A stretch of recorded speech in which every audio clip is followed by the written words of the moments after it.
नमस्कार। Next topic है forms of poetry में lyric. Actually the term lyric is originated in Greek, Greece and in Greek language, and actually it is a kind of song. ठीक है, तो जो lyric है ये एक प्रकार का सॉन्ग है।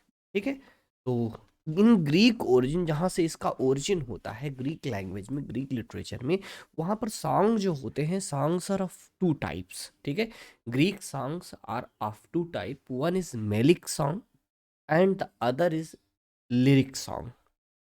And from this lyric song in Greek literature, the lyric in English literature has been derived. And in this Greek tradition, the lyric song was sung by a single voice. Actually, जो दो प्रकार के song होते हैं, malic को कोरिक भी कह सकते हैं। तो दो प्रकार के हुए, जो कि एक ऐसा जिसमें केवल एक सिंगल वॉइस होती है, सिंगल सिंगर होता है, और दूसरा जहां पर मल्टीपल सिंगर्स होते हैं, मल्टीपल वॉइसेस होती हैं। ठीक है, तो lyric is a song that is sung by only one voice, only one speaker, only one singer. And generally this lyric is sung in accompaniment of a instrument known as lyre. ठीक है, एक musical instrument है जिसका नाम है lawyer, LYRE। ठीक है, और इसी लायर से जो वर्ड बनता है वो निकल करके आता है लिरिक। ठीक है, तो आपको ये बात क्लियर होगी, दैट इज कि जो ये टर्म है लिरिक, ये क्या है, ये ओरिजिनेट हुआ है in Greece, in Greek language, and is a kind of song, and that song is sung by only one voice, only one speaker, to express only one emotion. ठीक है, वहां पर केवल एक ही प्राइमरी इमोशन जो है एक्सप्रेस करने के लिए वो जो सिंगर होगा वो गाएगा, and is sung in the accompaniment of a musical instrument known as lyre, LYRE। ठीक है, तो लिरिक अपने ओरिजिन में कहाँ से है, ग्रीस से है, और वहाँ के सॉन्ग ट्रेडिशन में ये आता है। Clear.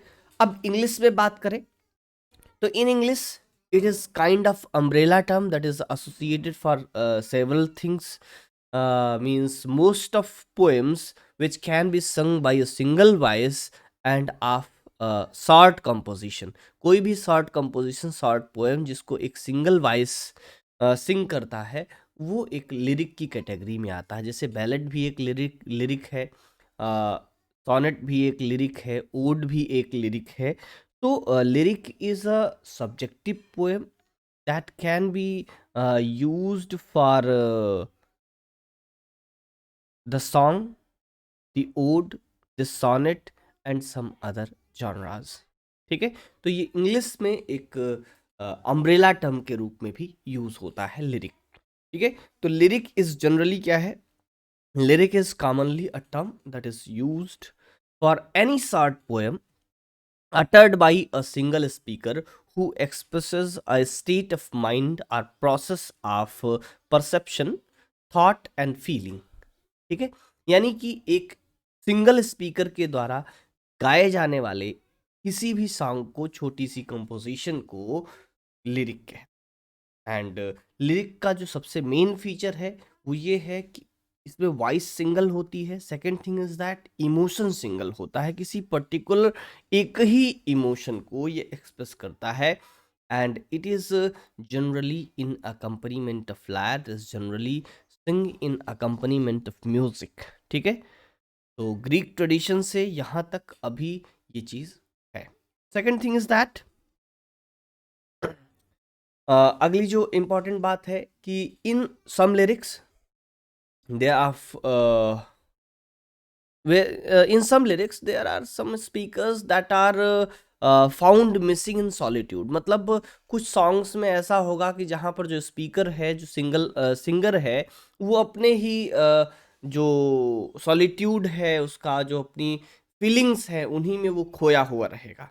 Second thing is that दूसरे टाइप का एक लिरिक होगा जिसको ड्रामेटिक लिरिक कहेंगे, In dramatic lyrics, speaker addresses some absent person, some absent thing. ठीक है, तो जैसे जो दूसरा एक काइंड होगा लिरिक का, ड्रामेटिक लिरिक, वहां पर जो स्पीकर होगा वो किसी एब्सेंट थिंग को, एब्सेंट पर्सन को एड्रेस करेगा, and to create some effect he use things like praise and blame, etc. Means to create effect, he praises, he blames, and do lot of things for that person who has been addressed. ठीक है, जिस व्यक्ति को वो address कर रहा है उसको ब्लेम भी करेगा, उसको प्रेज भी करेगा। ठीक है, किस लिए? उसको स्पेशल इफेक्ट्स के लिए। तो दिस इज द लिरिक। और अगर अदर क्वालिटीज की बात करें इन लिरिक, तो एक सबसे इंपॉर्टेंट फीचर यहाँ पर और आता है, दैट इज कि it is musical in its language. जो लैंग्वेज होता है, जो स्टाइल होता है लिरिक का, that is very musical. Means word music is very clear and very vivid in lyrics. Apart from the use of music, word itself are musical, the composition itself is musical in itself। ठीक है, जो lyric की composition होती है वो अपने आप में म्यूजिकल होती है। इन lyrics the vowel sounds are arranged in a way that the whole composition becomes melodious in itself।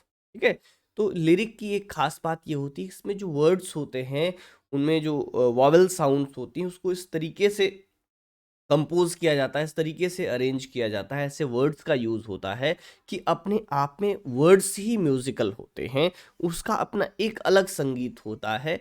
अगर उसके साथ में बजाए जाने वाले इंस्ट्रूमेंट्स और म्यूजिक को छोड़ दें तब भी। Means a lyric is noted for its use of musicality, or lyric is noted for musicality। ठीक है, एक जो लिरिक होता है वो अपनी म्यूजिकलिटी के लिए जाना जाता है, अपनी वर्ड म्यूजिक के लिए जाना जाता है, because it has because it uses vowel sounds, arrange them in a particular order to create some melody, to create some music. ठीक है, तो ये एक खास और इम्पॉर्टेंट बात हो गई कि यहाँ पर जो वॉवेल्स का अरेंजमेंट होता है, जनरली यहाँ पर जैसे एलिट्रेशन का यूज़ हुआ, अदर फिगर्स ऑफ स्पीच का यूज़ हुआ, तो उनका स्प्रंग रिदम का यूज़ हुआ। यहाँ पर जो रिदम और मीटर होता है कुछ ऐसा होता है कि अपने आप में म्यूजिकल होता है। Means lyric is musical in itself and it is also संग इन अकम्पनीमेंट ऑफ म्यूजिक। ठीक है, यहाँ पर म्यूजिकलिटी बड़ी रिच होती है। Next thing is that it is quite brief। ठीक है, and usually understood to cover the song, ode and sonnet। ये सारी बातें हम लोगों ने पहले कर ली। ठीक, और एक सबसे इम्पॉर्टेंट बात कि it is generally expressed as poet's own or speaker's own thing, own experiences, because lyric is generally subjective। अब subjective और objective क्या होते हैं ये बात आपको समझ। सब्जेक्टिव वो पोएट्री है, वो लिरिक है, वो चीज़ें हैं जहाँ पर राइटर का, पोएट का इन्वॉल्वमेंट है, यानी कि उसका फर्स्ट पर्सन वहाँ पर आता है।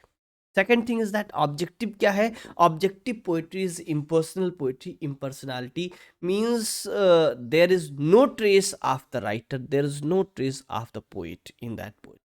तो lyric is a kind of subjective poetry, means this is first hand experience, first hand emotion of the poet himself। ठीक है, जो पोएट है उसके अपने जो इमोशंस हैं, उसके अपने जो एक्सपीरियंसेस हैं वो लिरिक में सामने दिखाई देते हैं। ठीक है, and generally it deals with single and particular emotion of the poet, clear, that is presented with the help of the right the speaker in that poem. इसके अलावा किसी भी लिरिक को जनरली 3 पार्ट्स में डिवाइड किया जा सकता है। First and last one is very short, that is first part is a few lines are the first stanza that states the emotion or the subject which has set the poet's imagination working। यानी कि जो पहला stanza है या शुरुआत की कुछ lines हैं जो कि पोएट का जो इमेजिनेशन है, पोएट का जो सब्जेक्ट है उसको एक तरीके से इंट्रोड्यूस करता है, बिगिन करता है, उस इमोशन को बिगिन करता है. And second part is actually the major part of the poem, major part of the lyric, and that elaborates and develops the subject. And finally the third part, that is generally the last stanza, is actually same as the first one, and the poet returns to the same state of mind, same state of condition in which he is at the beginning of the lyric. ठीक है, तो ये इस तरीके से किसी भी lyric के 3 पार्ट्स होते हैं. ये कुछ फीचर्स हैं, कुछ बातें हैं अबाउट लिरिक. लिरिक क्या होता है, इसको हम लोग एक बार फिर से सरल भाषा में सिंपली रिवाइज करते हैं. ठीक है, पूरा का पूरा डिस्क्रिप्शन आपका लॉन्ग आंसर का एक क्वेश्चन बन जाएगा कि what is a lyric. Second thing is that, और ये जो फैक्ट्स अभी हम लोग रिवाइज करने वाले हैं वहीं से आपके MCQs बन जाएंगे. तो लिरिक क्या है?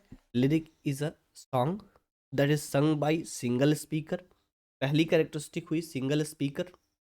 Second is that single emotion. Third is that sung accompanied with music, generally an instrument known as lyre. ठीक है. Fourth thing is that single speaker, single emotion, lyre, and it is noted for its musicality. Means the lyric is highly rich in its word music. ठीक है. And fifth thing is that it is a subjective poetry. ठीक है, not objective, it is subjective poetry, it is poet's own emotions and feelings. Clear? तो ये कुछ feelings. And sixth thing is that it covers several kind of poetry, just like ballad, sonnet and ode, etc. ठीक है, all these are lyrics. Clear?